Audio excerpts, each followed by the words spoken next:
Okay, last segment here. Looking at number 31. So we've seen a problem like this before. You have a piece of cardboard.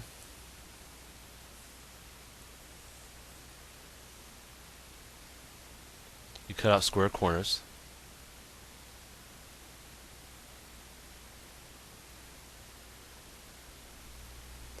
Okay. And we'll call the length of each corner x.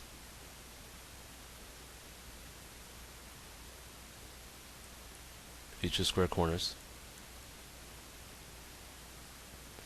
This whole thing here will be 10. And this whole thing here will be 12. So when you fold up the corners and make your open air box, or open top box, whatever you want to call it, here we got ourselves x. Okay, that's an ugly box. I could do so much better. 12 minus 2x, and 10 minus 2x. Remember, volume is length times width times height.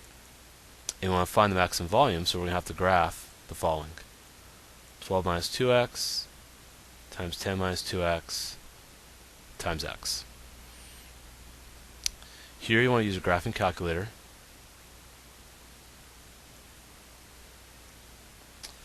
And if you hold on 1 second, actually I'm going to pause the video so I can grab my calculator. Okay.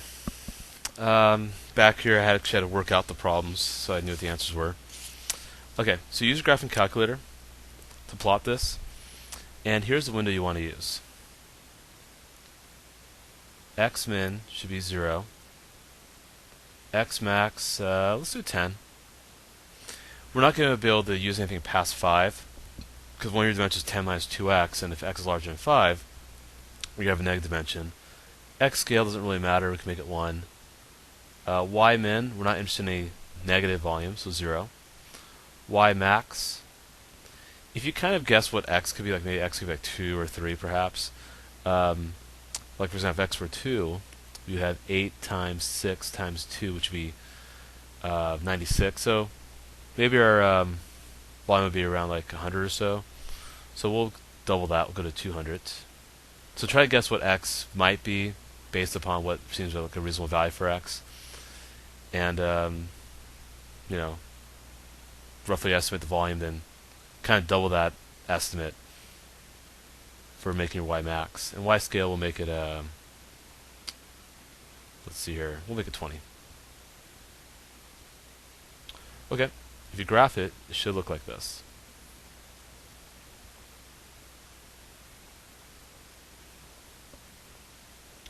Obviously it crosses at 0. It's going to cross at 5 and cross at 6. And this is what we're interested in. This point will be 1.81, comma 96.77. To find that point, all you do is use second trace, max, and you should be able to figure that out. So the y value is our volume, because we set the whole expression 12 minus 2x, 10 minus 2x times x equal to v, and we're saying y equals that, so the y value is our volume. So the max volume, now we got it, is that. And the dimensions, since x is 1.1, you're going to do 12 minus 1.81, 2 times 1.81. Let me erase that.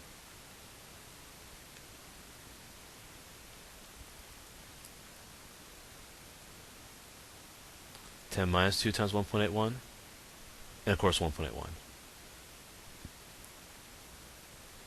So you get 8.38 inches by 6.38 inches by 1.81 inches. That'll be your dimensions. So max volume, here are dimensions.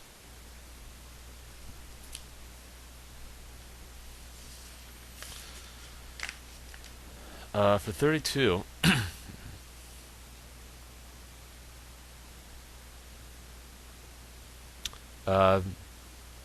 here we have a box with a square base that's bidiagonal 10 inches and volume 100 cubic inches.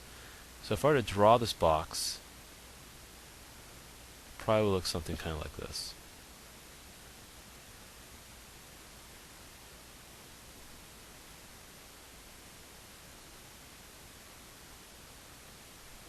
So square base, each side would be x and x. We'll call the h, or the height of the box h. And the body diagonal, if I use a different color here and dash it, that's called the body diagonal. And we'll say d equals 10. Now we know volume equals length times width times height. And length and width are both x and x, and height's h. And we know volume is 150. So 150 equals x squared h. We'll come back to that a little later. This is tricky. But if we think about the square base, again, this is our square base, is x and x. If you remember from geometry, or if you do Pythagorean theorem, the diagonal should be x root 2. So that right there is x root 2. So we can actually draw a right triangle with the height, the diagonal, and the diagonal of the square base to relate h and x. And we're asked to find the dimensions of the box, so we need two equations. So I think the first one, the volume, was pretty easy. We had one equation that had h and x. Find the second one was a little bit tricky, but if you look at it carefully, the square base, the diagonal square base, the height of the box, and the body diagonal all form a right triangle, which allows us to use Pythagorean theorem.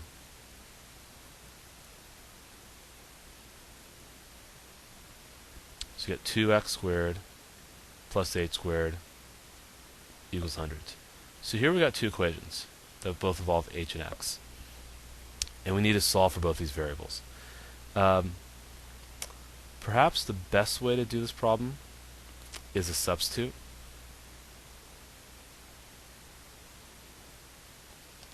So let's try substituting for x squared. Clearly x squared is going to equal 150 over h. So that means that we're going to have 2 times 150 over h plus h squared equals 100. I'd make this y1, and I'd make that y2. And I'd solve for h. If you solve for h, here are the two answers you get. H will equal 7.85 and 3.39. And of course, you want to find the points of intersection.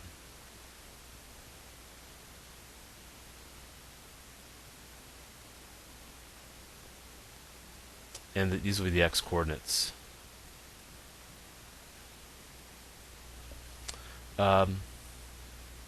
Okay. Then once you have the h values, you can figure out what x is going to be.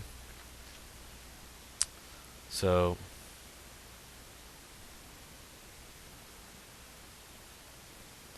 x squared equals 150 over 7.85. Obviously, we're going to use positive values. So we should get 4.37 when you work it out. If x squared equals 150 over 3.39, you should get 6.65 for x here. So your dimensions will be 6.65 inches by 6.65 inches by 3.39 inches. That's one possibility. Or you could have 4.37 inches by 4.37 inches by 7.85 inches. So that'd be another possibility. Okay, we're at the home stretch. For 33, if you see an opportunity to cancel out something, take advantage of it. See how 10 and 5 will cancel. So I decided to make it one giant radical. So now I got this. And then you can separate it like that. So then you got the cube root 2. and cube root of x squared y, cube root of xy squared, xy squared, so cube root of 2xy squared over xy. And the reason why we multiply cube root of xy squared is because we want to make sure the bottom has no more radicals, so obviously you need another x and another 2 more y's in order to balance it all out. Here, 2 times 2 is 4, and of course 6 times 2 is 72. Then we try to pull stuff out. 36 is a factor of 72, so you can pull out a 6, an x squared, and a y5. You see you have root 2 left behind. So the answer is 24 x squared y to the 5th root 2.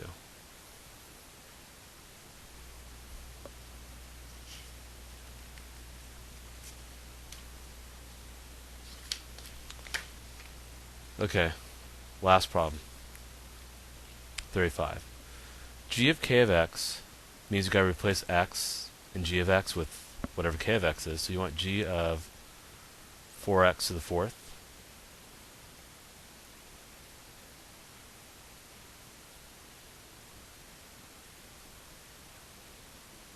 So you'd have this. So you're done there. And because you do have an even rooting, you can't even root negative numbers. We've got to say greater than or equal to 0 for that domain. Here, you have 3x to the 3rd and 4x to the 4th. Subtract the exponents. So you have 3/4 times x to the 1/3 minus to the 1/4. LCD is 12, so 4/12 minus 3/12. X to the 1/12. But because we had x in the bottom originally, we can't say it's greater than or equal to 0, just greater than 0. K of x, so remember k of x is 4x to the 4th, so you want to replace x with itself, or with the function the k of x itself.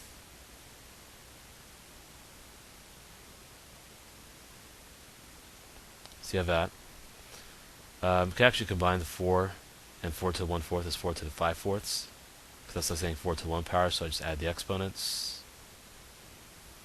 So you have that one. So x is greater than or equal to 0. Again for the domain. Then here, 3x to the 1/3 minus 4x to the 1/4. Those can't combine. And again, you're even rooting, so you have to just say x is greater than or equal to 0.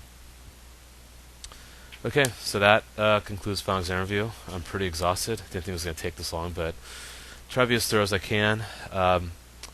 So you will see email links this very soon.